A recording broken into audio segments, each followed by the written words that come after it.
in theory, she's the type of girl that I would go after, absolutely. Bukang bibig ngayon sa mga kwentuhan ang pangalang Al Galang. Ang lalaking iniuugnay sa controversial celebrity doctor na si Vicky Bello. But Al Jarreau Al Galang is not just your typical guy next door. Nagtapos siya ng Political Science and Art History at the University of California, Los Angeles, o UCLA, in 2004. Noong 2007, he placed third in a prestigious bikini competition in Metro Manila. Today, the 28-year-old hunk is the owner of Sundar Bikram Yoga in Green Hills, San Juan. Mismong ang ex-boyfriend ni Vicky na si Hayden Ko Jr. ang unang nagdawit sa pangalan ni Al sa ongoing controversy. I feel bad for him that my name's kind of been out there in the media as some sort of breakup medium. I'm sure there's many reasons for why their relationship didn't work out. That's how it usually is. It could be anything, and I doubt it's me. But you are involved. No, I mean, I'm involved as much as the rest of her friends are, her family is. I mean, everybody kind of gets pulled into this whirlpool of things happening, but, I'm no more involved than the rest of them. Ayon kay Hayden, nagkaayos na raw sila ni Al matapos magkausap earlier this week. Ngunit paglilinaw ni Al, never nag-apologize sa kanya ang binata. He didn't say he apologized to me. He said he forgave me or something like that. So, but yun na. Is there anything to be forgiven? No. I think it's more of the situation and just kind of accepting who's involved and who's the guilty party or not the guilty party. Once and for all, what is your relationship with Dr. Vicky Bello? Okay, that's an easy one. Yes. I'm a close family friend to Vicky and her daughter Cristal. I'm her yoga teacher. I'm her friend, good family friend, and I'm a big fan of hers. She's like one of my favorite people in the world. So, there's all that rolled into one. Is it possible for you to fall for Dr. Bello? That's an easy question. I mean, if you think about Vicky, she's the perfect girl, okay? She's beautiful, she's smart, she's got a wonderful personality, and she has such a magnetism about her. So all things considered, I mean, I find her very attractive, and I mean, who would? Was there ever a flirtation? I mean, Vicky's a flirty person. We make jokes with each other, we make each other laugh, so I wouldn't even call it that. That's a weird label, but... Isa sa patuloy na ibinabatong intriga kay Dr. Bello, ang age gap nila ni Hayden. Hindi kaya maging issue ang edad sakaling humantong sa seryosong relasyon ang pagkakaibigan nila ni Al? I personally think it's one of the most superficial factors about people. It's even more superficial than looks. You can't even do anything about age. There are a lot of naysayers who concern themselves with how old she was, or how old Hayden was. But I think that's just like a color or a facet. My parents never raised me to judge them, and that's just free. So you still won't take advantage of that opening. Well, the word I can give you is that we'll cross that bridge when we get there. I'll just remind her to stay strong and stick to her guns right now, because she's gonna fall back and forth with this whole emotional roller coaster, and hopefully she just keeps her bearings. I'm here for her. I know people like you, her family, and her friends are here for her, and that's all we can do. We'll be her rocks.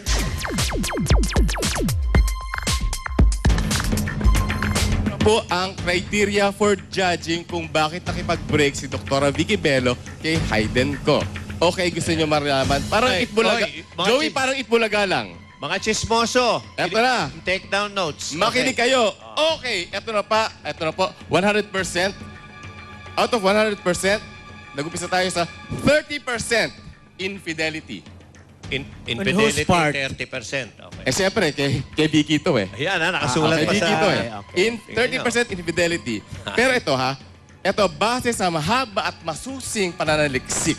Ito, walang video pero may record si Dr. Bello kung bakit napatunayan niyang merong infidelity. Okay, at saka ito lang, ang gusto ko lang sabihin, parang, di ba, ito serye ito ng infidelity, di ba? Kung babalikan natin Parang yung serial, previous. infidel, parang ganun. Di ba? Serial, Okay. So, tapos na yung 30%. Okay, ito pa. 10%. Up, bababa lang. Oh. Lack of intellectual compatibility. Wow. Anong ibig sabihin nito? Ba, Ito, hindi ko minemenos ang intelligence ni Hayden dahil doktor yan eh. Oo. Di ba? Para ka makatapos ng medisina, matalino ka dapat. Pero hindi sila pareho ng wavelength. Okay? Yung magkaiba sila ng interest. Baka dahil sa edad. Well, and that thing too. Okay. Para sa EQ. Yun, Ano ba? EQ. IQ. EQ And IQ. Hindi, mas Intelli- EQ yata okay. eh. Emotional quotient. Yes. 10% yan, 10%. Okay, eto pa ha. Another 10% dahil wala silang magandang future together. Yun ang na-realize ni Dr. Bello. Oh. Because of Sila the age magandang, difference, ano? Future together. Kasi kung magkasama sila, Dahil di ba? sa age gap, no? Okay, di ba kasi naman, kita ba, si Hayden nga is 30. Okay, syempre kung makasal man sila, pwedeng tumahimik ka ng mga 10 taon, pero aabot si Hayden sa tinatawag na ano tawag nun, Ricky? Hindi naman. Lampas lang Midlife crisis. Midlife crisis. Okay. Di ba? So, 50% pa lang Pero di ba- total niyan, ha? Oh, Di ba okay 50% yung, pa di ba lang. okay yung Boots? Na ano? Pag 70 ni Vicky, si Hayden, my friend, my girlfriend, my sister, Well, let's not my get into lover. that anymore. Ay, ano? Okay. Okay, ito. At eto ha. Ito na, yung 50% pa. Okay. Ay. Ito, 5%. Ah, five. Binibigyan ng siya si Dr. Bello, si Hayden, na magkaroon ng kanyang sariling pamilya. Kasi di ba, kung ngayon, sila ikakasal. Away from her. Oo. Meron na siyang automatic na 2 anak. Teka muna, Boots. Oh. Kanino ba galing lahat yan? Napag-usapan namin to. Ni Vicky? Oo. Ba't hindi na lang yung sabihin ng personal? Ba't Eh, kailangan pang ginaganyan? Ako ang kanyang emissary. Okay? Wow. Ang official, Hindi. spokesperson. Kasi mas credible sana kung si Dr. Vicky Bello magsasalita niyan. So, hindi ako credible? Hindi, credible, pero malay natin kung ano. Kung hindi mo mo yung sinabi Oo. mo. Yun yun. Ito, Accepted. alam mo, ito na nga, at least ito na nga. Pero 5% Na-proseso na. ko na to eh. Okay, at Okay. 5%, ito na. Ay, Diminishing may 5 pa. physical attraction. Siyempre, kasi naman, through the nagpe-fade years, out. Kaninong test nag-iiba na ang mga taste natin. Kaninong test na nag-iiba? Kay Vicky, qualifications ni Vicky to eh. Okay. Nag-improve. Okay. Okay. At eto na. To wrap it up, 40% maternal concern and motherly love for her 2 children because, Ayun. tandaan nyo, si Vicky Bello, nanay yan. So, at the end of the day, ang gusto niya ay kung ano magpapaligaya sa kanyang 2 anak. Eh, di ba yung dalawa niyang anak ayaw kay Hayden ko? O kaya nga, inilaglag na niya si Hayden dahil nga mahal niya ang kanyang mga anak dahil isa siyang mabuting Pero eto, ina. For tatanungin ko good sa'yo, or for the Boots. meantime? Well, Hindi, so far Boots, for meron good. ako itatanong sa'yo. Okay. Kasi meron text sa akin si Dr. Vicky Bello. Okay. Na sabi niya, kung pwede daw, bigyan ng advice si Hayden kung paano mapapaganda yung image. Kasi in love pa rin daw siya kay Hayden, pero nangangako siyang hindi na sa babalik. Pwede namang maging in love sila. Ito na nga the greatest love of all. Di ba? Nagpaparaya siya kasi sa kanya, si Vicky, mas matimbang sa kanya pagiging ina. So, kumbaga, yung Feeling niya nanay siya ni ano? Ni Hayden? Ina ni Crystal at saka ni Quark, Lolit. Parang Yun. may nami-miss ako. Parang wala Sige. 10%. Ano? Yung sexual compatibility. Andun, physical. Yung Di ba physical kasama ba? yun? Eh, di ba nagdidiminis na nga? Nagano? Na parang nawawala Teka, na. sandali lang ha. Baka nakakalimutan niyo, iba meron yun. tayong Physical SPG. attraction, oh. Magagalit si Grace Lemansares. Okay, so is there any more you want to ask me? So, Okay. Puts, ganito na lang, no? Base dun sa sinabi sa yung mga criteria ni Vicky, kahapon lang ba yan? Kahapon? Well, this was naipon na. this Okay. week. Okay. Base doon sa sinabi niya sa'yo, may katotohanan ba ngayon yung lumalabas na balita tungkol kay Vicky at doon sa ini-interview mo kanina, si Mr. Al Galang? Wala. O siya yung tinatawag na May kikwento naman ako sa iyo tungkol dyan. Wala May katotohanan. pagkakataon ka, may Oh, Wala hindi. katotohanan. Oh. Hindi, may Walang kikwento ako sa'yo. katotohanan. Kasi si Lorna Tolentino, estudyante Oh, din ni niyang Al. Al Galang. doon sa yoga. Nagtataka si si Lorna, bakit yung lumabas na letter, ang tawag ni Al kay Vicky, babe. Pero ang tawag ni Al kay Lorna, mami.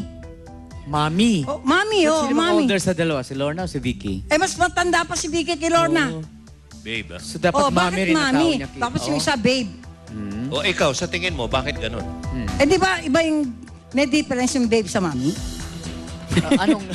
Ikaw ba, sa'yo? Ano mas gusto mong Di ba itawag parang, sa'yo? parang tinatawag mo, Babe di ba o parang ang mami? tinatawag mo lang na babe yung sweetheart mo? Parang ganon? Di ba ganon yun? Parang term of endearment. Oh, di ba Parang term of ano? endearment na? oo. Okay, ganito na lang. Sa inyong tatlo na very close kay Dr. Vicky Blanket o Bello. Ano mensahe Bello niyo? Kumot. Dagdagan nyo na rin ng payo o... Mauna si Lolit. mauna ka na, Lolit. Mauna ka na. Anong mensahe mo kay Vicky? Kung ako talaga si Vicky, ayoko si Hayden para sa kanya. Pero kung ano makapagpaligaya sa kanya, yun. Kasi hindi ako naniniwalang hindi pa magkakabalikan yung dalawa eh. Sigurado ako sa May ano ba? May lagkit pa. Oo, yung ganyan ni Vicky, mga ano-ano. Nako, konting himas lang yan ni Hayden. Sigurado ako. Ikaw rin, Ganun ba Mr. yan? Lo. Ako kay Vicky, sana yung direction mo ngayon na kaya mo nang nagpunta sa LA, di ba? Mag-isa siya, so nakaya na niya na hindi kasama si Hayden, no? So meaning on the road to ano na siya, recovery or whatever. Vicky, use more your head than your heart, more reason than emotion. Yun lang. Hindi, Okay, ako Coach. for Hayden siguro, lagi ko sinasabi sa kanya, do missionary work away from the cameras, yung wala nakakilala sa kanya. At sa mga liblib siguro ng Pilipinas, pagkatapos kay Dr. Vicky Bello, just be a good mother to your children dahil talagang nagpapasalamat siya na in spite of everything, talagang pwede niyang i-give up lahat dahil meron siyang 2 wonderful children. About time na maging Yun, nanay siya, oo, di ba? Yun lang. Okay. At February ang ngayon, buwan pa rin ng mga puso. Buwan ng mga puso, di ba? Ngayong Pebrero, you know what that means. Ano yan? Hindi kaya Ikaw ito po. lang. Buwan na ng mga puso, kaya buwan natin ito, mga kapuso. At let's celebrate one love, one heart, one nation. Dahil kayo ang inspirasyon namin, Kapuso, mula sa Pilipinas hanggang sa buong mundo. Happy Kapuso Month. Damn. Okay, maraming salamat sa Flawless. Okay, eto House ngayon, of balikan Apache. naman natin. Nabanggit Sino? mo yung anong tawag? Babe o Babe. mami? Oh, Ito, ibang babes. klaseng mami, pero ina. ano? Okay, Ina. Si Ina, si Jo. Ina, si Jo. Tuluyan ang idinimanda ni Annabel Rama ng kasong libel dahil sa umano'y pagtawag nitong bugaw sa manager. Abangan niyo po yan, mga kaibigan.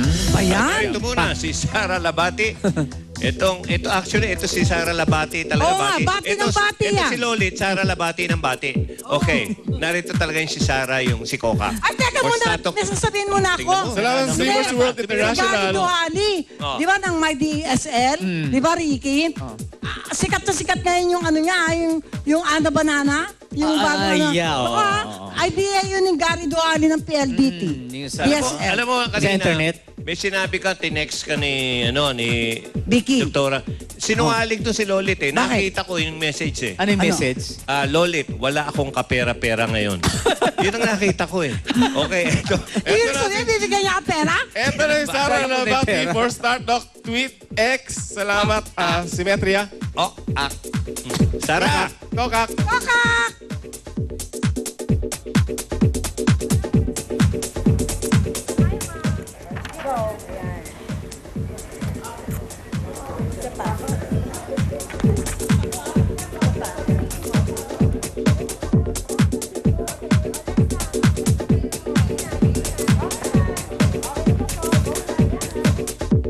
Radio personality at dating Survivor Philippines castaway na si Angelicopter, sinibak sa pinagtatrabahuhang FM station. Rumored presidential girlfriend na si Grace Lee, sinisisi. Because she knows my number. She can, if she wants to talk to me, sana hindi mangyari sa'yo yung nangyari sa akin. Ang sagot ng manager ni Grace Lee at ang paliwanag ng station manager. Susunod na, exclusive. I cannot understand why after 2 months saka siya lalabas ng ganitong mga allegations niya kay Grace. We're just here to tell the truth.